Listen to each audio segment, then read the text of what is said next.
بسم اللہ الرحمن الرحیم۔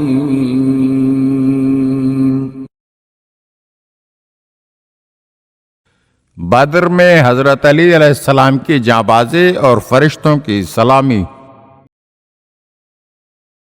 ہجرت کے دوسرے برس 1000 افراد پر مشتمل کفار کا لشکر جو ہر قسم کے اسلحے سے لیس تھا مسلمانوں کے مقابل جنگ کے لیے آیا۔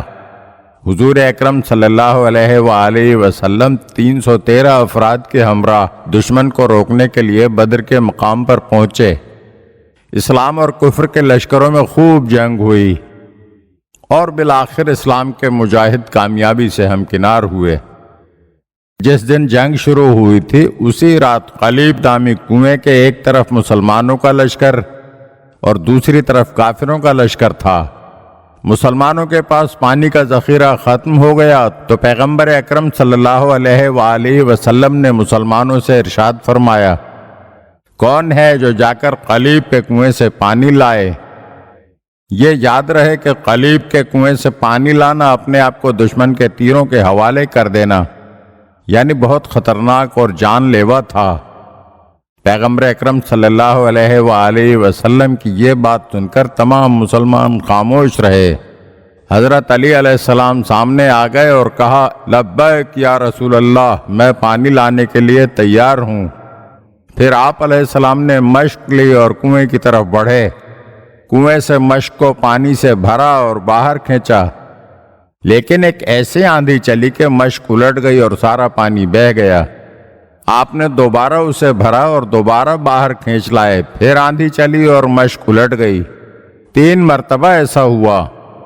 چوتھی بار مشک کو بھرا اور حضور اکرم صلی اللہ علیہ وآلہ وسلم کی خدمت میں پہنچ گئے اور سارا ماجرا آپ سے کہہ سنایا تو حضور صلی اللہ علیہ وآلہ وسلم نے ارشاد فرمایا، پہلی آندھی کی وجہ تو جبرائیل کی آمد تھی جو 1000 فرشتوں کے ساتھ آپ کے پاس سلام کرنے آئے تھے۔ دوسری آندھی کی وجہ میکائیل کی آمد تھی جنہوں نے 1000 فرشتوں کے ساتھ آ کر آپ کو سلام کیا، اور تیسری مرتبہ اسرافیل 1000 فرشتوں کے ساتھ آ کر آپ کو سلام پیش کر رہے تھے۔ حقیقت میں فرشتوں کا سلام دراصل حضرت علی کی جانثاری، جرأت اور جانبازی کی قدر شناسی اور شکریہ ادا کرنے کی خاطر تھا۔ آپ نے ایک ایسے خطرناک اور جان لیوا موقع پر جرأت کا بے مثال مظاہرہ کیا اور پانی کے حصول میں کامیابی حاصل کی۔ اگر آپ ہمارے چینل کی نئی ویڈیوز دیکھنا چاہتے ہیں تو ہمارے چینل کو سبسکرائب کریں اور گھنٹی کے بٹن کو دبائیے تاکہ ہر آنے والی ویڈیو آپ کو جلد موصول ہو سکے۔ اور ہاں، لائک اور شیئر ضرور کیجیے اور اپنے قیمتی کمنٹ سے ہمیں آگاہ کیجیے۔ شکریہ۔